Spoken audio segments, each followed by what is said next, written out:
জামাতে ইসলামী কিন্তু বাংলাদেশের বিরোধিতা আসলে করে না, কোনো সময় আর বলে না। সংবিধান যেভাবে শেখ মুজিবের আমল থেকে ধর্ষিত হয়ে আসছে, কথা হচ্ছে এখন যেটা শেখ হাসিনা এখনো পর্যন্ত বলতো যে তাদেরকে বাংলাদেশ বিরোধী ইত্যাদি, এটা ঠিক না। এখন তারা বাংলাদেশ বিরোধী না, তারা জনগণের দুশমন বলে আমি মনে করি, কিন্তু তারা বাংলাদেশের বিরোধী না।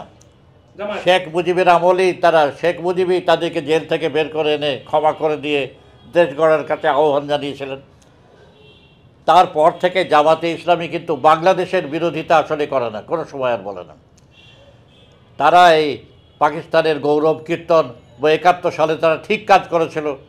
এখন যেমন আওয়ামী লীগের লোকরা এখনও বলে যে হাসিনা ঠিক কাজ করেছিল, জামাতে ইসলামী তো সেটা এখন বলছে না যে ৭১ সালে ইয়াহিয়া খান ঠিক করেছিল, পাকিস্তান ঠিক করে, এটা বলছে না তারা।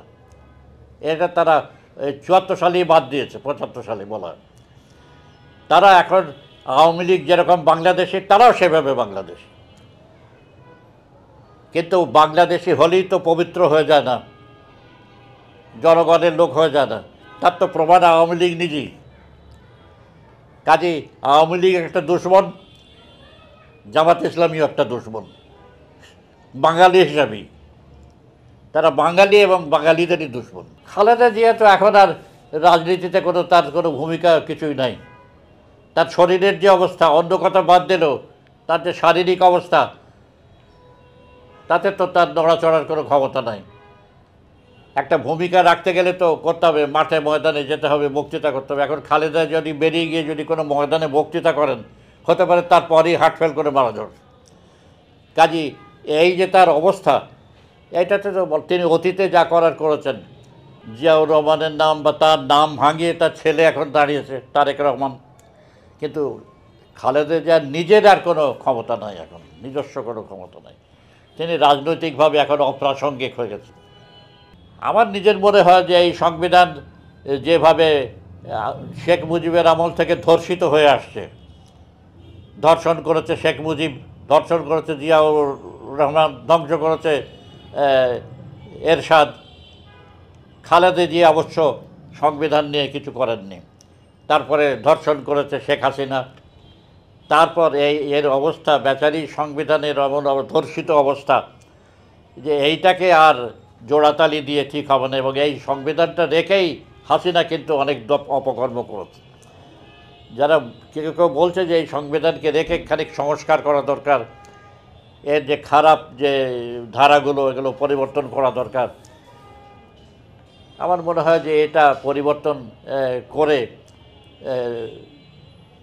ঠিকমতোভাবে আবার শাসন ব্যবস্থা দাঁড় করানো হচ্ছে, এই সংবিধান একবারে ফেলে দিয়ে নতুন সংবিধান করা দরকার। আর একটা কথা হচ্ছে, এই যে সংবিধান ৭২ সালে হয়েছিল, এই সংবিধান তো বাংলাদেশের সংবিধান সভা করেনি। এই সংবিধানটা করেছিল পাকিস্তানের সংবিধান সভা। কেন বাংলাদেশের ৭১ সালের পরে এইখানে সংবিধান তৈরির জন্য কোনো সংবিধান সভা নির্বাচন হয়নি, যেটা হওয়া দরকার সাধারণত। একটা দেশ এরকম বিরাট একটা পরিবর্তন, রাষ্ট্র পরিবর্তন স্বাধীন হলো, তাদের সেই দেশের এটা খুব গুরুত্বপূর্ণ যে সেই দেশের সংবিধানের জন্যে তো একটা সংবিধান সভা নতুন দরকার, যাতে এই যুদ্ধের সময় ৯ মাসে মানুষের যে মাইন্ডসেট, তার চিন্তা চেতনার মধ্যে যে পরিবর্তন এলো, তার প্রতিফলন তো এই হতে হবে এর মধ্যে। সেটার পরিবর্তে শেখ মুজিব করলেন কি, এহিয়ার আমলে যে নির্বাচন হয়েছিল ৭০ সালে, তাতে কেন্দ্রে এবং প্রদেশে যারা নির্বাচিত হয়েছিল তাদেরকে একসাথে করে একটা অর্ডিন্যান্সের মাধ্যমে তিনি এই সংবিধান সভা করেছিলেন। এবং এই দেশের বুদ্ধিজীবী রাজনীতিবিদদের এগুলোর এমনই অবস্থা যে এটাকে কেউ চ্যালেঞ্জ করেনি। যে একটা দেশের, নতুন স্বাধীন দেশের একটা সংবিধান হবে, সেটা একটা অর্ডিন্যান্সের মাধ্যমে একটা সংবিধান সভা হয়েছিল। এটা প্রথমতই এই সংবিধান যে সংবিধান সভা দ্বারা করেছিল এটাই ইললিগাল।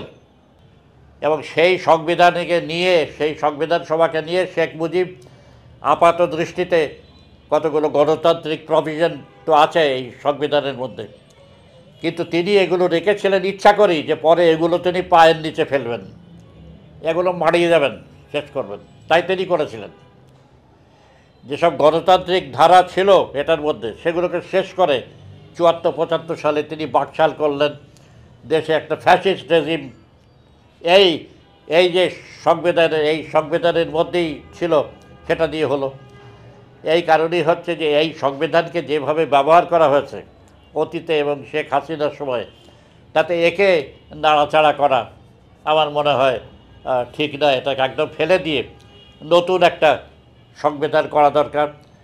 তার মানে সেই সংবিধানে, যে বর্তমান সংবিধানে যা গণতান্ত্রিক ধারাগুলো আছে সেগুলো ফেলে দিতে হবে, তারা সেগুলো সব রাখতে হবে।